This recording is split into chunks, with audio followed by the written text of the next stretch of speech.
Bab 2664. Banyak manfaat. Setelah keluar dari dunia misteri, Mileye pergi ke klan keluarga Yan. Ketua klan keluarga Yan, Sitomi Yan, sudah lama menunggu di depan gerbang kota. Melihat Mileye, Sitomi Yan bergegas menyambutnya. Dia memberi salam, "Tuan Muda Ye." Mileye tertawa dan berkata, "Ketua klan keluarga Yan, apa kabar?"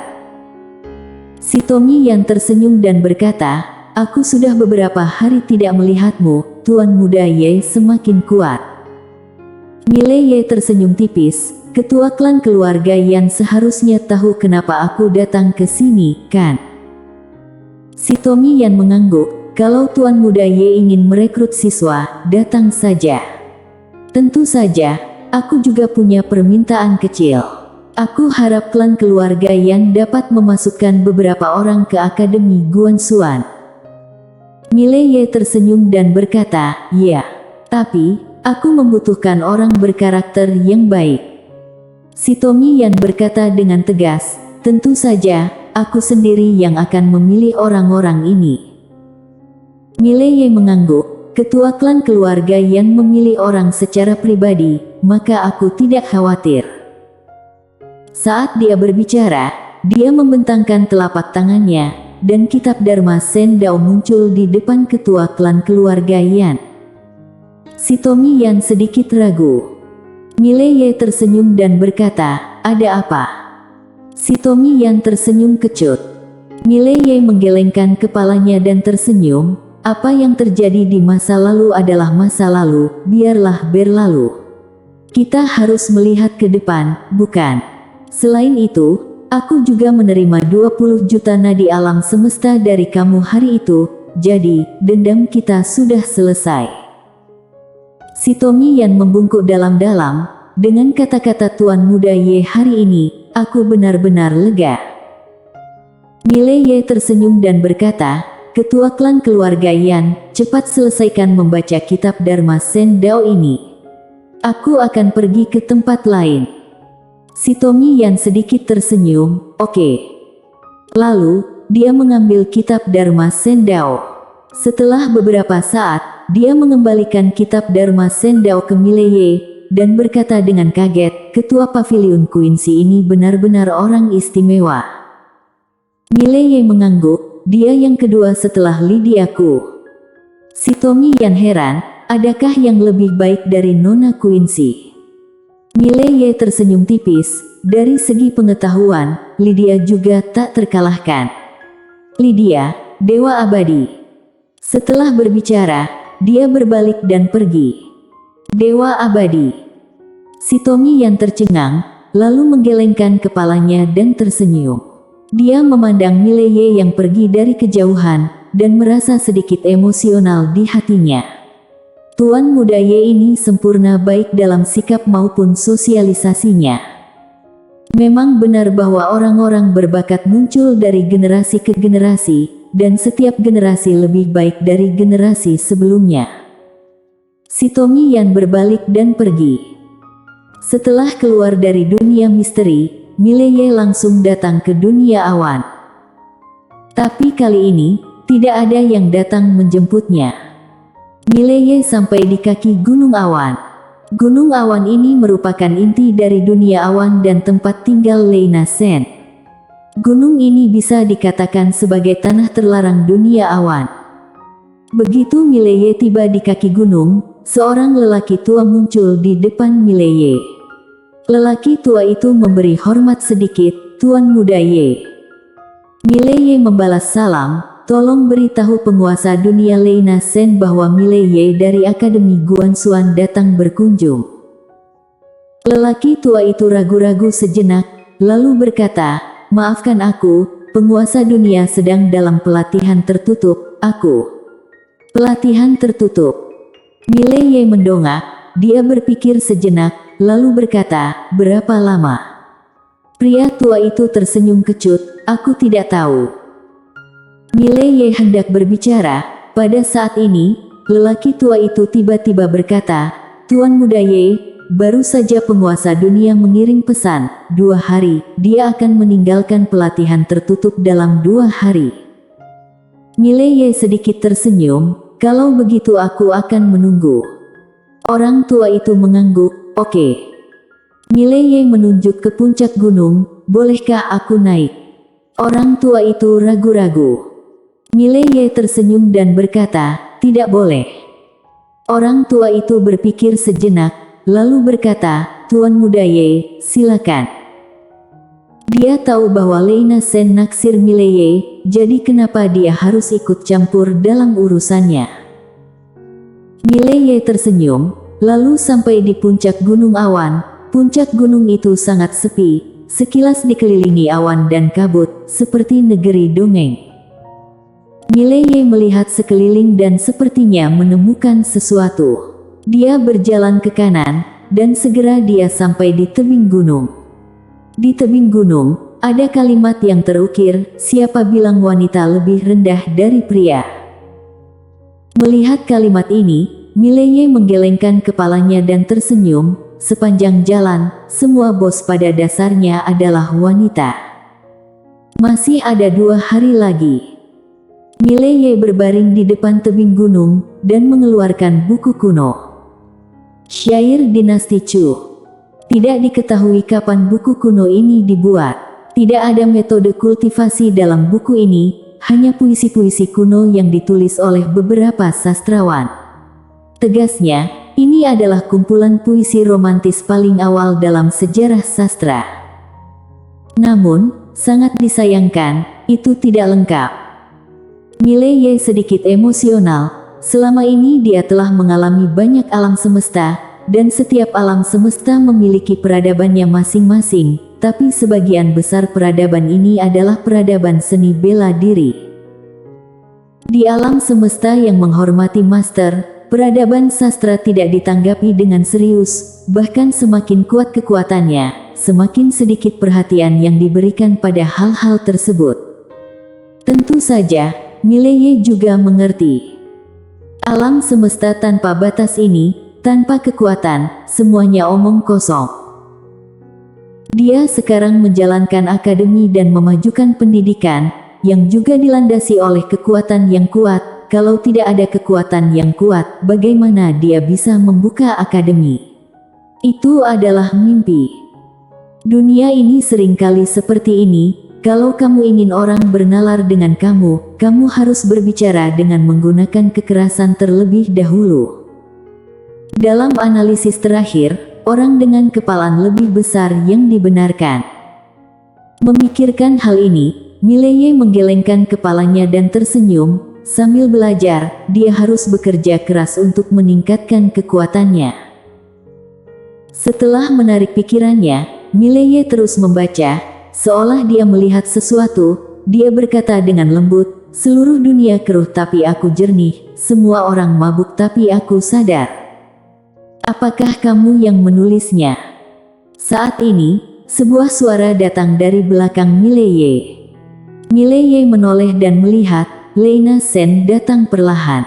Leina Sen hari ini mengenakan gaun panjang hijau tua dengan bordir gunung dan sungai di atasnya, terlihat tenang dan anggun, dan masih ada topeng warna perak di wajahnya.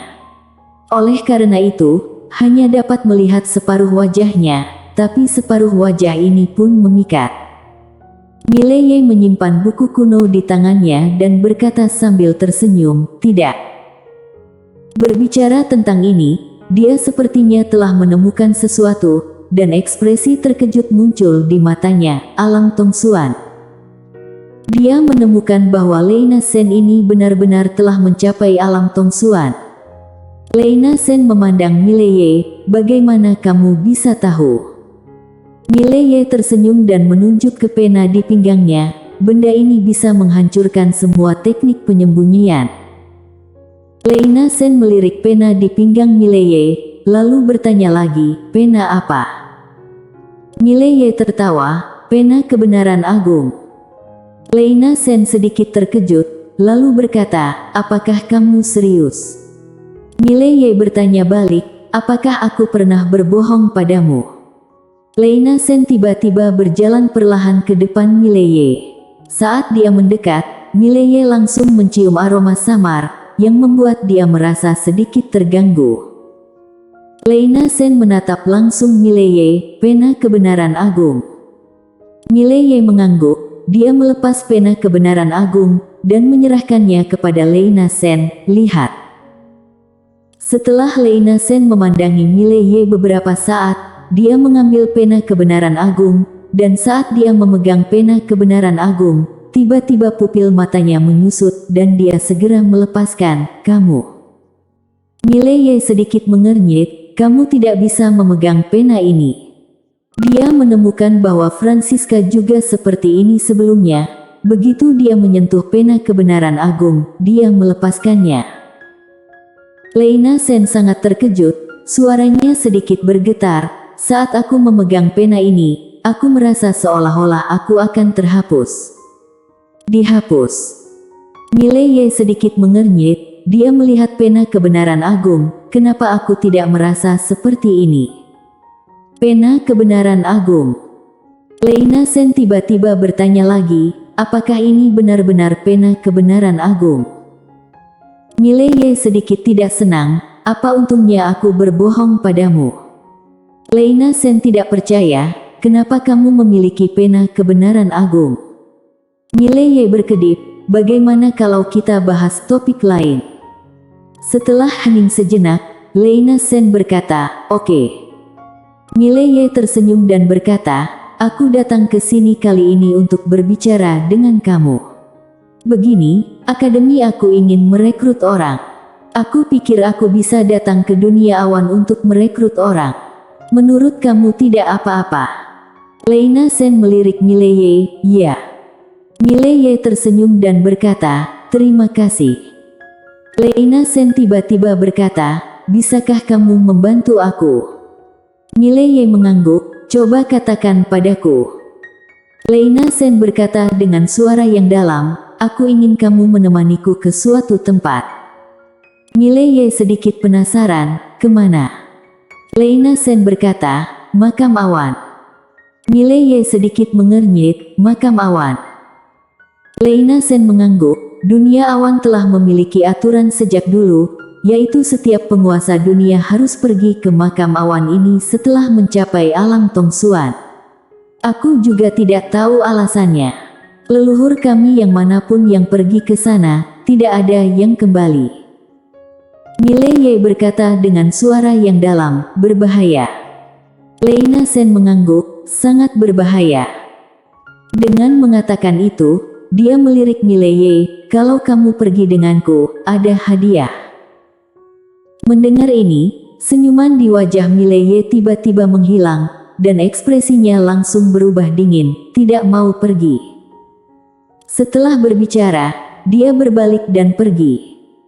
Lena Sen sedikit terkejut, melihat Mileye telah menghilang ke langit, dia dengan cepat menghilang di tempatnya. Di ujung langit, Lena Sen berdiri di depan Mileye, dia menatap Mileye, kita bicara baik-baik, kenapa kamu marah? Mileye tampak tenang, pikirkan sendiri. Lena Sen sedikit mengernyit. Mileye memandang Lena Sen, kalau kamu tidak tahu, maka jangan pikirkan lagi. Setelah selesai berbicara, dia hendak pergi. Pada saat ini, Lena Sen tiba-tiba meraih lengan kanannya. Kalau kamu tidak ingin pergi, kamu tidak perlu melakukan ini, bukan?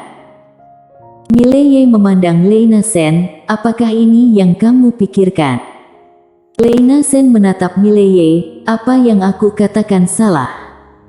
Mileye sedikit tersenyum, awalnya, aku mengira kamu dan aku adalah teman, tapi aku salah. Kamu meminta aku membantu kamu, dan aku setuju tanpa ragu, tapi kamu mengatakan bahwa kamu akan memberi aku keuntungan.